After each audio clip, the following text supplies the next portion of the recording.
সোনার হরিণের সন্ধানে। এক দেশে ছিল এক দরিদ্র মেয়ে, নাম তার আশা। সে ছিল খুব দয়ালু ও পরিশ্রমী, কিন্তু ভাগ্য তার প্রতি কখনো সদয় হয়নি। ছোটবেলা থেকে সে গল্প শুনত, দূরের এক রাজ্যে নাকি আছে এক সোনার হরিণ, যা ধরতে পারলে মানুষের সমস্ত ইচ্ছা পূরণ হয়।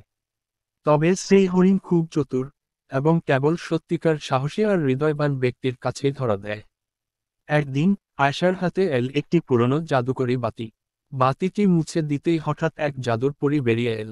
পরী বলল, তুমি যদি সত্যি সোনার হরিণ ধরতে চাও, তবে তোমাকে 3টি চ্যালেঞ্জ পার করতে হবে। আর তোমার সাহায্যের জন্য আমি তোমাকে দিচ্ছি এই জাদুর ঘোড়া। এটি বাতাসের চেয়েও দ্রুত চলতে পারে। আয়শা খুশি হয়ে ঘোড়ার পিঠে চড়ল, আর পরী তাকে প্রথম চ্যালেঞ্জের দিকে নিয়ে গেল। প্রথম চ্যালেঞ্জ, জাদুর বন। ঘোড়া তাকে এক রহস্যময় বনের সামনে নামিয়ে দিল। এই বন এমন, যেখানে প্রবেশ করলেই পথ হারিয়ে ফেলা যায়। কিন্তু আয়শার কাছে ছিল পরীর দেওয়া ছোট্ট একটি নীল পাথর, যা তাকে সঠিক পথ দেখাবে। বনের গভীরে গিয়ে সে শুনল এক কান্নার শব্দ। খুঁজতে খুঁজতে দেখল, এক ছোট্ট পাখি জালের মধ্যে আটকে আছে। আয়শা সময় নষ্ট না করে পাখিটিকে মুক্ত করল।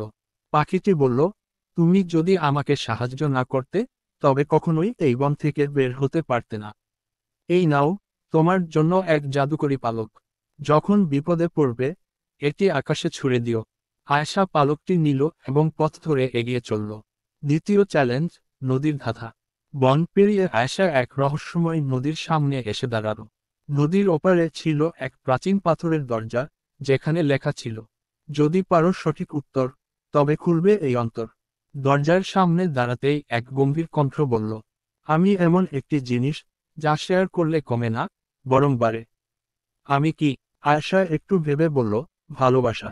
সঙ্গে সঙ্গে দরজাটি খুলে গেল, আর সে নদী পার হতে পারল।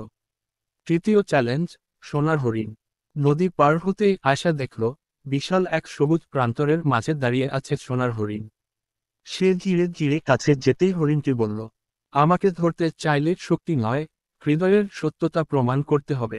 তখনই এক বিশাল দানব আকাশ থেকে নেমে এল এবং বলল, এই হরিণ আমার, তুমি কখনোই একে পাবে না। আয়শা ভয় না পেয়ে দ্রুত জাদুর পালক আকাশে ছুঁড়ে দিল। মুহূর্তেই ঝলমলে আলোয় পরী এসে হাজির হলো, আর সে এক ঝলক জাদু ছড়িয়ে দিল। দানব চিৎকার করে মিলিয়ে গেল, আর সোনার হরিণ ধীরে ধীরে আয়শার সামনে এসে দাঁড়াল। হরিণটি বলল, তুমি পরীক্ষায় উত্তীর্ণ হয়েছ। এখন তোমার এক ইচ্ছা পূরণ করব।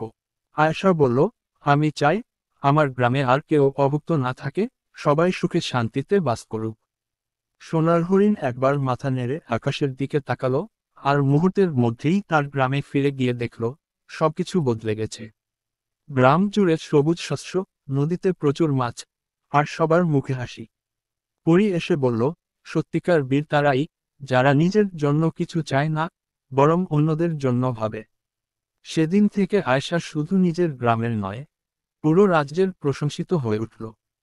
আর সে শিখল, সত্যিকার সুখ লুকিয়ে থাকে ভালোবাসা, সাহস আর উদারতায়।